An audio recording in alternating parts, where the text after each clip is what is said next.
Hello दोस्तों, मैं सुमन स्वागत करती हूँ आप सभी का एक बार फिर से।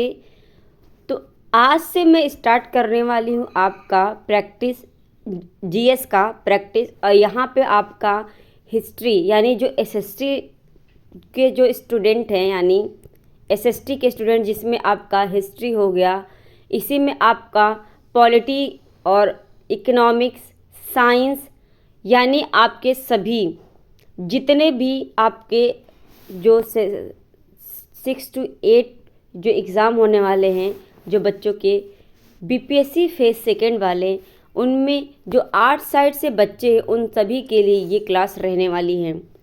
तो स्पेशल जो विषय जिनका रहा है ग्रेजुएशन में, जैसे पॉलिटी हो गया, हिस्ट्री हो गया, या किसी भी सब्जेक्ट से 8 साइड के, तो उन सभी के लिए ये रहने वाली है क्लास। सबसे पहले मैं हिस्ट्री के प्रैक्टिस करवाऊंगी, टॉपिक वाइज सारे प्रैक्टिस रहेंगे। उसके बाद आपकी पॉलिटी, फिर उसके बाद सोशल साइंस, ठीक है। उसके बाद हम इकोनॉमिक्स, फिर जाके हम साइंस पे जाएंगे। और यहाँ पे अगर बात की जाए साइंस की, तो साइंस यहाँ पे इसलिए की जाएगी क्योंकि जीएस आपका 40 नंबर का जीएस है और 40 नंबर के जीएस को कवर करना है। तो इसी में आपका जीएस कवर हो जाएगा। जब आप ये तैयारी करेंगे तो इसी में आपका जीएस कवर हो जाएगा, क्योंकि जीएस कहीं अलग से नहीं, यहीं से आते हैं, ठीक है।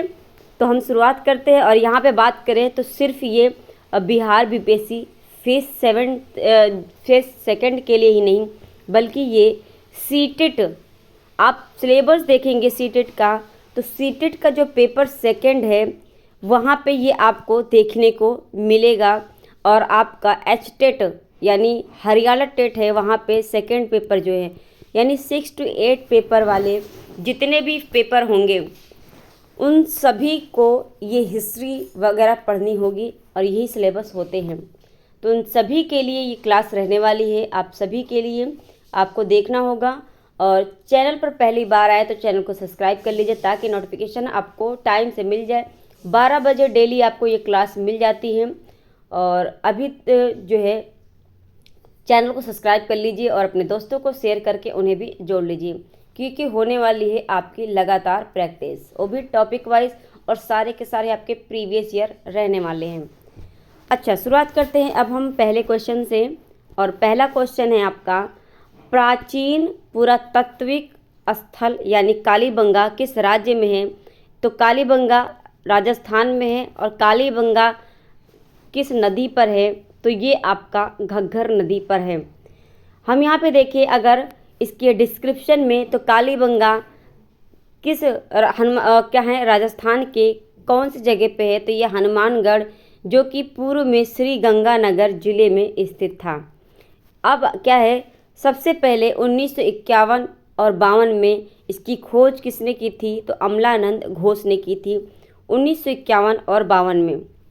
इस स्थल का उत्खनन यानी खुदाई कार्य कब शुरू हुआ? तो ये हुआ 1959 से 60 ईस्वी में। और ये किया था बीबी लाल और बालकृष्ण थापर ने मिलकर। बीबी लाल और बालकृष्ण थापर ने मिलकर इसकी खुदाई की। खोज इसकी अमलानंद घोष ने 1951 से 1952 में की। और 1959 से 60 में बीबी लाल और बालकृष्ण थापर ने इसकी खुदाई करवाई। यहाँ पे मिलता है यज्ञ वेदी और जुते हुए खेत के साक्ष्य। तो आपसे क्वेश्चन पूछा जाता है, जुते हुए खेत के साक्ष्य कहाँ से मिलते हैं? कालीबंगा से, ठीक है। यज्ञ की वेदी कहाँ से मिलती है? कालीबंगा से। और आपका खोजकर्ता और खुदाईकर्ता का नाम भी पूछता है। यानी कि इस डिस्क्रिप्शन में आपके 3 से 4 पॉइंट ही हैं, और 3 से 4 पॉइंट आपके इम्पॉर्टेंट हैं। अगला क्वेश्चन है आपका, प्रथम मानव जीवाश्म भारत की किस नदी घाटी से प्राप्त होती है? ये प्राप्त हुआ था, तो ये नर्मदा नदी से प्राप्त हुआ था पहला मानव जीवाश्म, ठीक है। तो ये नर्मदा नदी से प्राप्त हुआ था। नर्मदा नदी घाटी से प्राप्त हुआ था जीवाश्म। और 1982 में अरुण सोनकिया ने होशंगाबाद जिले के नर्मदा घाटी के हथनोरा स्थल से मानव कपाल यानी जो खोपड़ी होती है और हाथियों का जीवाश्म प्राप्त किया था। किसने? तो ये अरुण सोनकिया ने होशंगाबाद जिले से नर्मदा घाटी के हथनोरा स्थल से प्राप्त किया था। और हथनोरा से प्राप्त जीवाश्म भारत में प्रथम मानव जीवाश्म है। तो ये क्वेश्चन आपका बनता है कि भारत में प्रथम मानव जीवाश्म कहाँ से मिला था? तो ये हथनोरा से मिला था। ठीक है, अगला क्वेश्चन है आपका, भारत की प्राचीनतम संस्कृति कौन सी है? तो सबसे प्राचीनतम संस्कृति है पूरा पाषाणिक का संस्कृति, और इसकी जो टाइम है, इसका जो काल है, ये 2.5 लाख ईसा पूर्व से 10,000 ईसा पूर्व तक माना जाता है। यह हैंड एक्स, क्लीवर और स्क्रैपर आदि विशिष्ट उपकरणों, यानी जो पत्थर की उपकरणें होती हैं, उपकरणों पर आधारित संस्कृति है। मध्य पाषाण काल में पशु जो है पालन का साक्ष्य मिलता है, और नवपाषाण काल में मेहरगढ़ में कृषि के साक्ष्य मिलते हैं। यानी जो मेहरगढ़ है ये नवपाषाण से संबंधित है। नवपाषाण से 2 स्थल आपको मिलते हैं, मेहरगढ़ और बुर्जहोम। तो मेहरगढ़ और बुर्जहोम किस जो है किस पाषाण से संबंधित हैं? तो नवपाषाण से संबंधित है। ये आपके क्वेश्चन बनते हैं। अगला क्वेश्चन है आपका, भारत में विश्वविख्यात शैल चित्रकला स्थल कहाँ है? तो ये है आपका भीमबेटका। भीमबेटका जो चित्रकला है ये बहुत ज़्यादा फेमस है, विश्व में फेमस है ये। ठीक है, अब हम अगला क्वेश्चन देखते हैं और इसका व्याख्या हम देख लें। तो व्याख्या है, भारत में विश्वविख्यात शैल चित्रकला भीमबेटका, यानी भीमबेटका आपका है कहाँ पर? तो ये आपका मध्य प्रदेश में है। ठीक है, और मध्य प्रदेश के रायसेन जिले में ये स्थित है। ठीक है, आदिमानव द्वारा बनाए गए शैल चित्रों और शैलाश्रयों के लिए ये प्रसिद्ध है। ये चित्र भारतीय उपमहाद्वीप में मानव जीवन के प्राचीनतम चिन्ह हैं। भारतीय पुरातत्व सर्वेक्षण भोपाल मंडल ने अगस्त 1990 में राष्ट्रीय महत्व का स्थल घोषित किया, यानी इसे राष्ट्रीय महत्व स्थल घोषित किया, और 2003 में जुलाई 2003 में यूनेस्को के विश्व धरोहर में भीमबेटका को शामिल किया गया। अब अगली बात करें हम अगर, तो यहाँ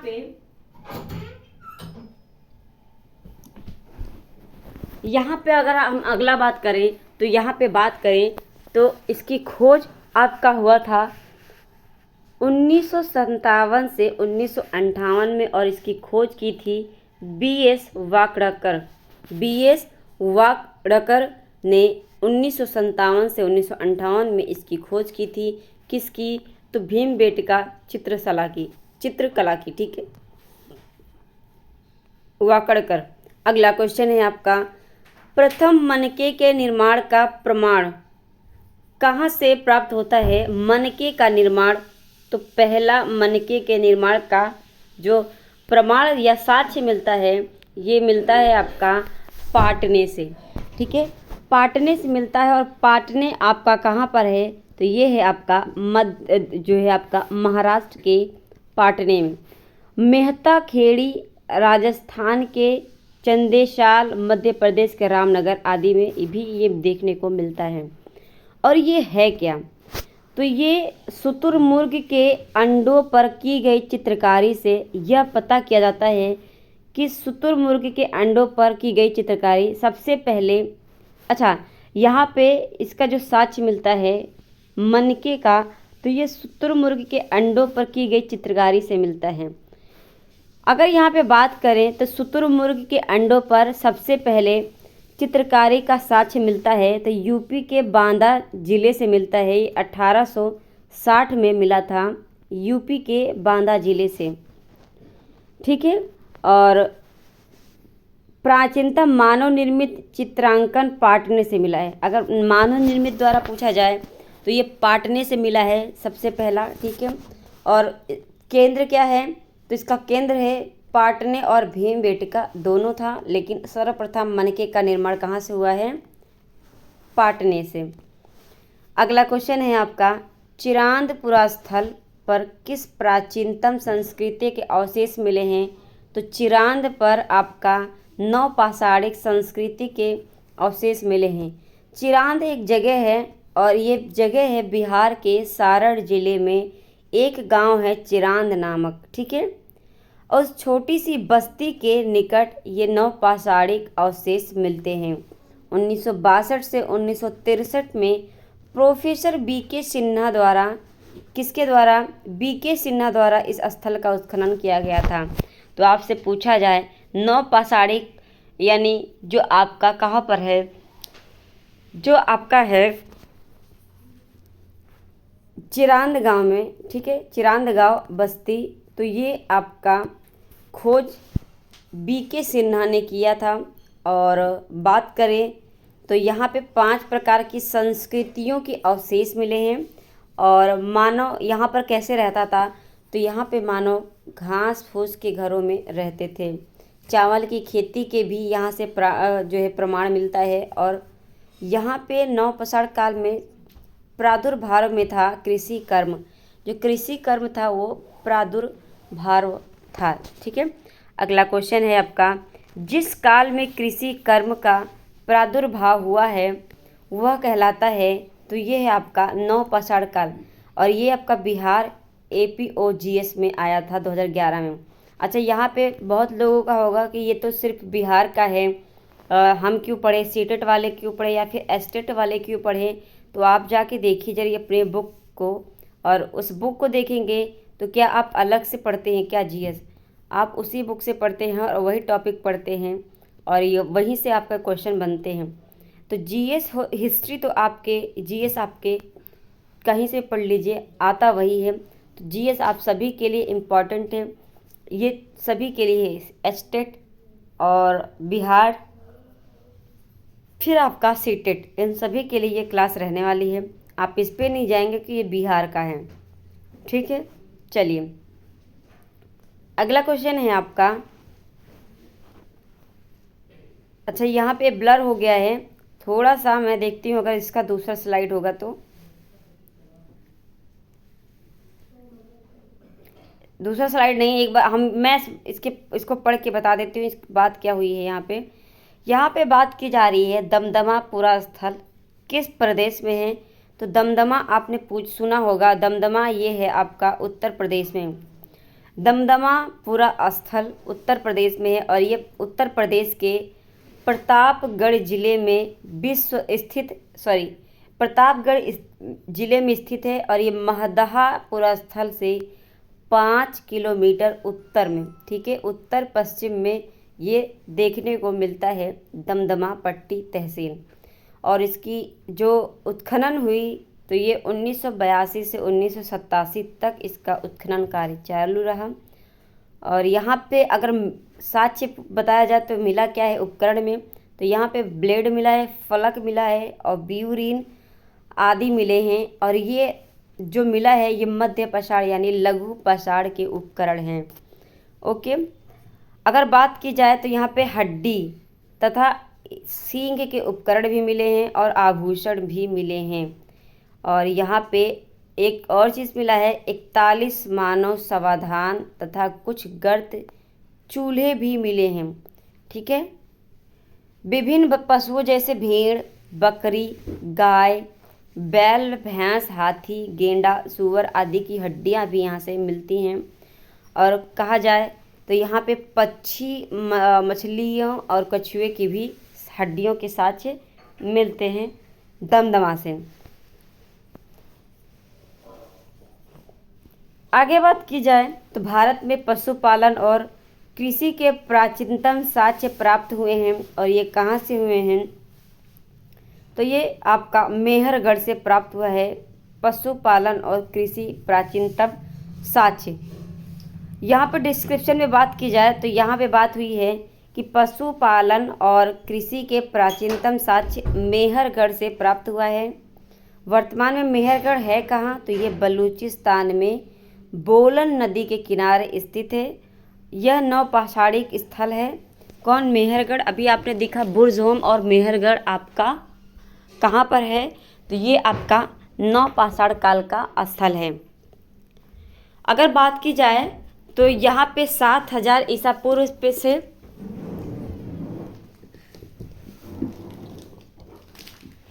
7000 ईसा पूर्व से यहाँ पे पशुपालन और खेती के साक्ष्य मिलते हैं। ठीक है, यहाँ पे गेहूँ, जौ, खजूर की खेती होती थी और भेड़ बकरियाँ ये पशु रहते थे, मवेशी पाले जाते थे। कालांतर में यहाँ हड़प्पा के शहरीकरण के कारण जो है आपका इसकी पूर्ववर्ती काल में मेहरगढ़ के निवासियों ने एक उपनगर बसाया था। ठीक है, नेक्स्ट क्वेश्चन है आपका, निम्नलिखित में से किसको कैल्कोलिथिक या चाल्कोलिथिक भी कहते हैं? तो कैल्कोलिथिक युग भी जाना जाता है, यानी कैल्कोलिथिक के नाम से और किसे जाना जाता है? तो कैल्कोलिथिक का दूसरा नाम आपका है, ये है आपका ताम्रपाषाण युग, यानी कॉपर एज जो है इसे ही कैल्कोलिथिक या चाल्कोलिथिक के नाम से भी जाना जाता है। और ये आपका देखा जाए तो यहाँ पे ताम्रपाषाणिक काल होता है, तांबे का साक्ष्य सबसे पहले यहीं से मिलता है।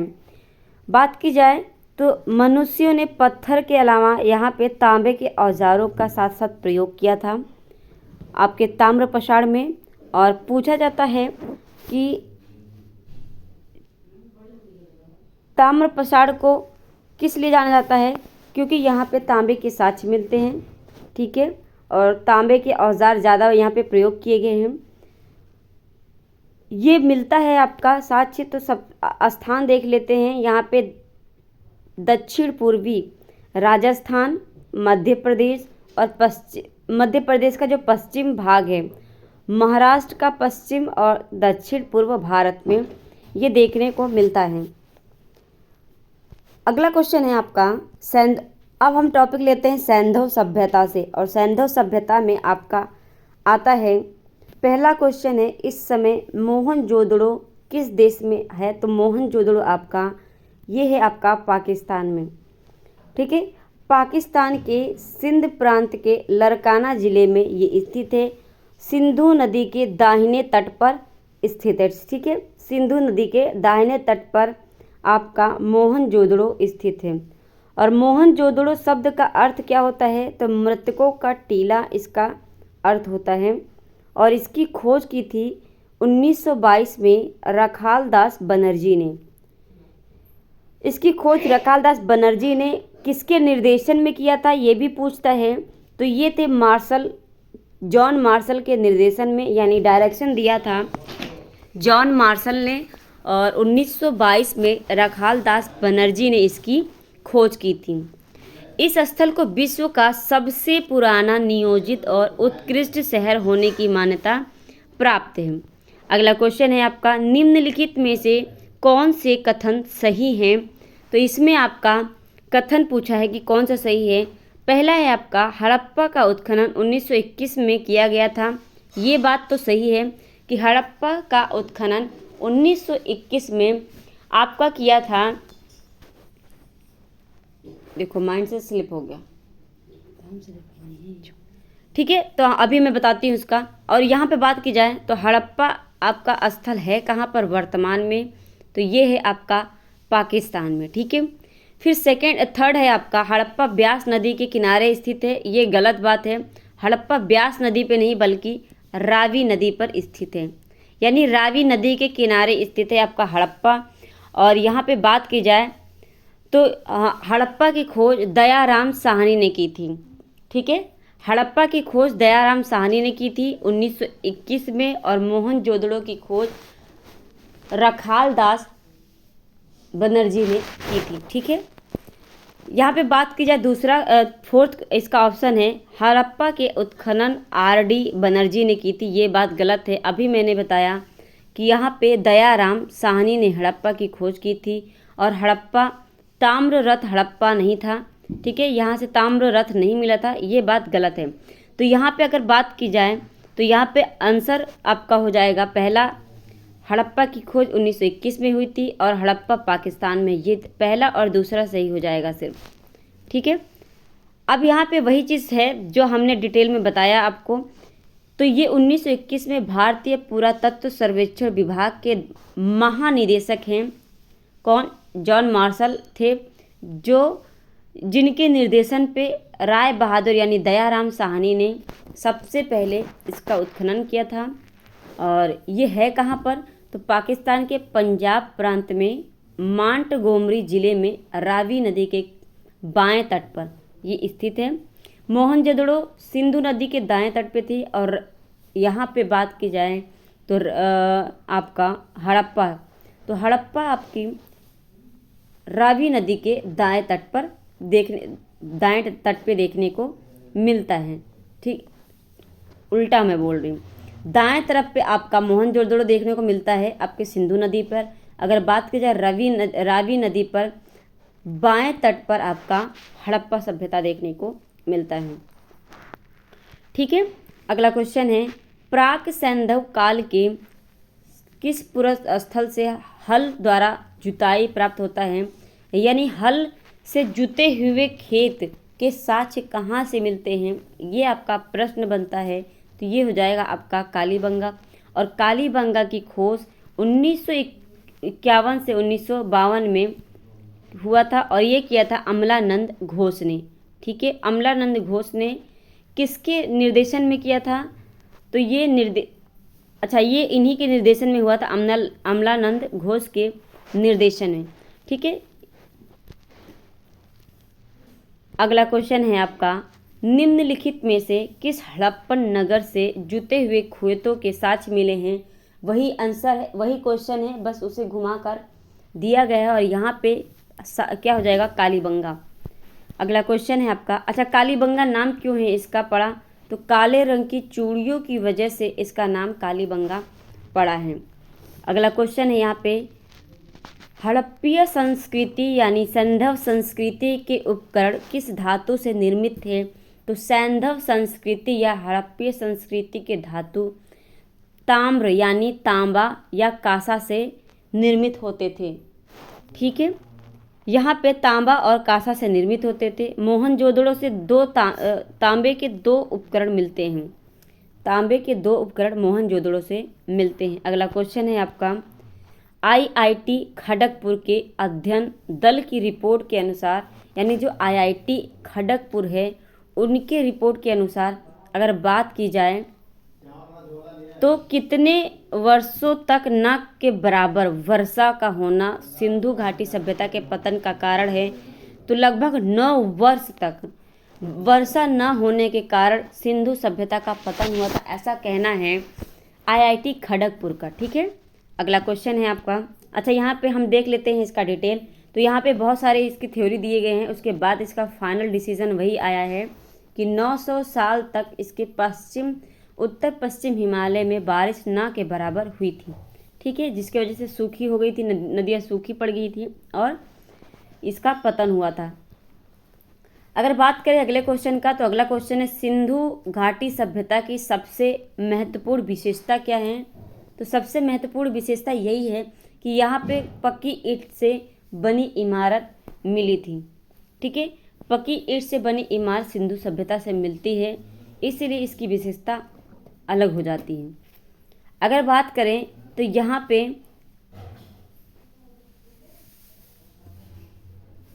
पे एक पॉइंट यहाँ पे आता है कि इनके जो सड़कें थी वो कैसी थी? तो सड़कें एक दूसरे को समकोण पर काटती थी और भवनें जो निर्माण हुई थी भवनों का, तो ये पक्की ईंटों की होती थी। मंदिरों को साक्ष्य यहाँ पे नहीं मिला है, लेकिन फिर भी ये सूर्य पूजा, अग्नि पूजा, मातृ देवी की उपासना का साक्ष्य यहाँ से मिला है और मंदिर का साक्ष्य नहीं मिला है, इस बात पर ध्यान देंगे। और यहाँ से सिंधु सभ्यता से मुहरे, मनके और आपका क्या होता है, मृत भांड, लघु कलाएँ भी देखने को मिलते हैं। अगला क्वेश्चन की बात करें, अगले क्वेश्चन की, तो यहाँ पे अगला क्वेश्चन है आपका, एक वेद धार्मिक अनुष्ठान है, ये एक वेद धार्मिक अनुष्ठान से संबंधित है, तो ये है आपका यजुर्वेद। और यजुर्वेद आपका आप जानते हैं यज्ञ वगैरह से संबंधित है। ठीक है, तो तो यजुर्वेद में आपका कर्मकांडीय वेद हैं और इसमें विविध यज्ञों से संबंधित अनुष्ठान विधियां उल्लेख है, यानी नियम बताए गए हैं। और यजुर्वेद को आप पद और गद्य, यानी यजुर्वेद जो रचित है ये पद और गद्य दोनों से मिलकर है। यहाँ पे यजुर्वेद में आपका जो अध्याय है 40 अध्याय, ये 40 अध्याय में बटा हुआ है आपका यजुर्वेद, जिसमें से केवल 75 स्वतंत्र मंत्र हैं इसमें। और यजुर्वेद के जो पुरोहित होते हैं उन्हें अधर्यु कहते हैं। ऋग्वेद को पढ़ने वाले को होत्र कहते हैं या होता कहते हैं। यजुर्वेद के ज्ञाता को अधर्यु कहते हैं और ये आपका इम्पॉर्टेंट रहने वाला है। अगला क्वेश्चन है आपका, निम्नलिखित में से कौन वैदिक देवता नहीं थे? तो वैदिक देवता इसमें से कार्तिकेय नहीं है और इंद्र, वरुण, रुद्र वैदिक देवता हैं। और वैदिक देवता में और देवताएं कौन कौन हैं उन्हें भी देख लेते हैं। अग्नि, इंद्र, सोम, मित्र, वरुण, सूर्य, अश्विन, ईश्वर, धावा, पृथ्वी, रुद्र, संपत्ति, बृहस्पति आदि ये सभी वैदिक देवता हैं। और इसमें से कौन नहीं है? तो कार्तिकेय नहीं है। इसके अलावा पुराणों से हमें मिलता है तो दिव्य व्यक्ति और प्राणियों का उल्लेख पुराणों से मिलता है। अगला क्वेश्चन देखा जाए तो महापुराणों की संख्या कितनी मानी जाती है? ये मानी गई है आपकी 18 मानी गई है महापुराणों की संख्या। और ये आपका इम्पॉर्टेंट है। इम्पॉर्टेंट में आप देखें तो हालांकि सभी हैं, क्योंकि मैंने प्रीवियस ईयर क्वेश्चन ही लिए हुए हैं और प्रीवियस ईयर क्वेश्चन से आपका प्रैक्टिस बेटर होता है। यहाँ पे देखा जाए अगर इसकी डिटेल, तो यहाँ पे अगर बात की जाए तो 18 पुराणों में अलग अलग देवी देवताओं के केंद्र मानकर पाप और पुण्य, धर्म और अधर्म, कर्म और अकर्म की कथाएँ कही गई हैं। हालांकि ये डिस्क्रिप्शन उतना इम्पॉर्टेंट नहीं है, आपको इम्पॉर्टेंट है। तो यहाँ पे ये क्वेश्चन बनता है कि महापुराणों की संख्या कितनी मानी जाती है?